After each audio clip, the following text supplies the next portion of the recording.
The rise and fall of Paddy Pimblett. With the exit of the sport's greatest fighters and a shortage of big-name prospects, one star in particular has risen from Liverpool, and he seems to have all the ingredients necessary in becoming the UFC's next superstar. You love me or hate me. The one thing I always say about that is, if you love me or you hate me, you're going to watch me fight. If you want to see me get knocked out, you're still going to watch me fight. So I'm going to get views, I'm going to get bums on seats, I'm going to get pay-per-view sales. Paddy was born on March 1, 1995, and was raised in a joint family in Liverpool, England. Paddy's father was an entrepreneur and his mother was a homemaker, and as a child, he was very interested in MMA and started practicing martial arts at a very young age. After completing his graduation from a private school, he took up mixed martial arts professionally, and the rest is history. His gym coach said, "When Paddy walked in the gym, Paddy was a 14, 15-year-old skinny kid giving to all the older ones." Paddy made his professional debut when he fought Nathan Thompson and won that match via technical knockout. After some success, he signed a contract with Cage Warriors Fighting Championship, the same promotion that had Conor McGregor as its alumni. And just like Conor, Paddy was iconic in the promotion. He started his Cage Warriors journey with a win over Florian Kalin via unanimous decision. Not long after, Paddy suffered his first loss in his career in a TKO stoppage of Cameron Els. He just went away and completely worked on himself, lost to yes men, kept his crowd safe and small, and went back to what he knew. He's able to handle adversity so much better now, so he was going through breaks in his hands and opponents pulling out. When he made his comeback, he picked up 9 consecutive wins, and then went on to grab 2 division titles in the promotion, resembling Conor's rise to the UFC. But what's shocking is that throughout his time in Cage Warriors, Paddy always had the opportunity of joining the UFC. He was offered the UFC contract several times, but never took it. I was only 21 when they offered me a contract. I was very small. I'm so happy that I never took the offer. That money that I got for them few fights off Cage Warriors, I've got my own house, I paid my mum's mortgage off, I helped my sister get a new kitchen. Still only 28, Paddy made the right choice by not joining the UFC that early. A lot of people rush at the chance to get in the UFC. They'll take short notice fights, they'll lose the short notice fights, then your team's over. I didn't want that to happen to me. Paddy had been making waves even before he signed for the UFC, but few could have predicted such a rapid rise to stardom in the promotion.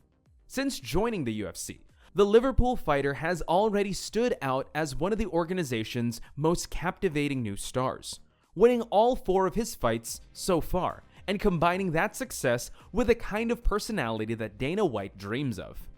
But Paddy remains one of the most controversial figures in the sport. Following a submission victory against Jordan Levitt, Paddy gained a ton of weight and ballooned up to close to 200 pounds, which is 44 pounds heavier than his fighting weight. Well, he was open about his diet, claiming he ate abhorrent amounts of food, including cheeseburgers and ice cream. His severe weight gain ignited conversations about eating disorders among UFC athletes, and several fighters couldn't wait to criticize Paddy on it. Even UFC President Dana White called out Pimblett for his absurd weight gain in between fights. One major critic, however, was TJ Dillashaw, who went at it with Paddy over TJ's advice for Paddy to stop overeating. Dillashaw was no fan of Paddy Pimblett's tendencies to balloon up in between fight camps, stating that if the rising star doesn't change his ways, he will never become champion. During an interview on The Schaub Show, the former bantamweight champion's criticism was mostly on Pimblett's work ethic. Well, lack of it. He said, "It's like a recipe for just like destroying your body." And, he's, I guess there's one thing when I look at it, right? Like they can promote him the right way and do all this good stuff. And he's got some stuff to grow and get into to higher echelons of the UFC. But I mean, if you keep that same work ethic that he has now, he'll never be a champion. It didn't take long for Pimblett to come across TJ's comments and wasted no time in clapping right back, calling attention to the ex-champ's history with weight and PEDs. He tweeted, "Is this fella messin' at TJ Dillashaw?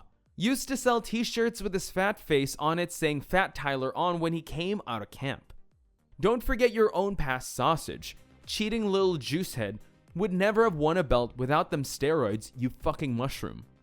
The pair's back and forth didn't end there, as Dillashaw continued to aim at Paddy Pimblett and the future of his career.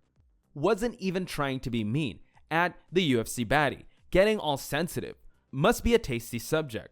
Drop the donuts and take the advice. The only difference of Fat Tyler is that it was a joke, lol. What's not a joke is you getting diabetes. Let's see how you look after 11 years in the UFC. Good luck lasting that long. The post from TJ prompted another reply from Pimblett.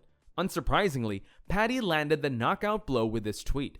Not as sensitive as your body to that EPO when you cheated. Still didn't win, what an embarrassment you are. I'll still be here in 11 years if you haven't already retired with a proper legacy not tainted like yours.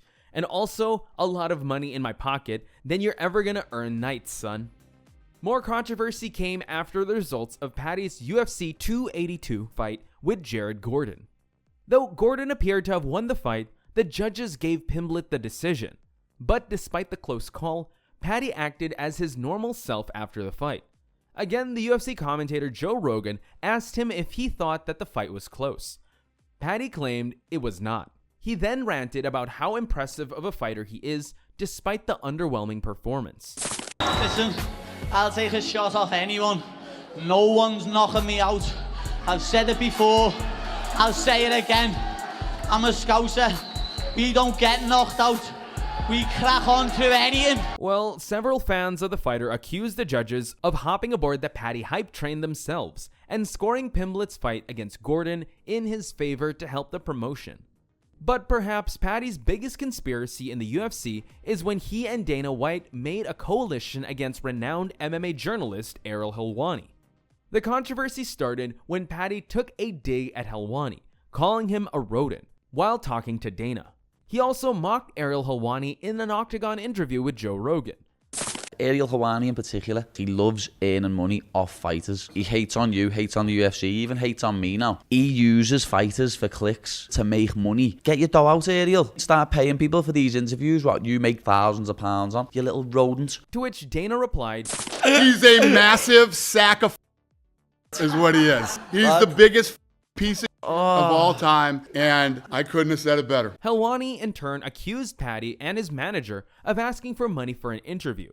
The Montreal-based MMA journalist put some solid pieces of evidence on the table to back up his claim, and Pimblett could not clear the air from his side.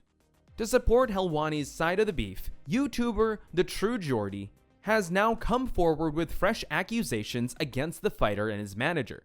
True Geordie said that he was asked for money to get Pimblett's interview.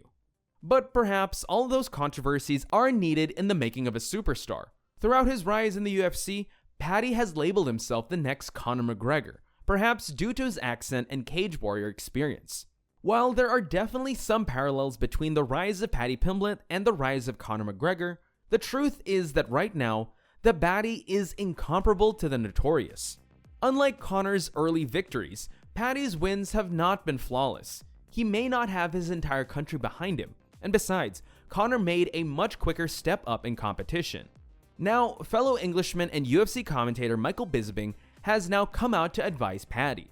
He said, I think what Paddy needs to do is just humble himself a little bit, stop with this I'm the new cash cow shit. When I asked him to who would he want to fight next, saying, I don't need to say anyone's name because I am the man, I'm the boy, I'm the cash cow. And then you're yet to fight someone ranked. Similarly, it'll be cool if you subscribe to our channel. Click that subscribe button and don't forget to like and comment.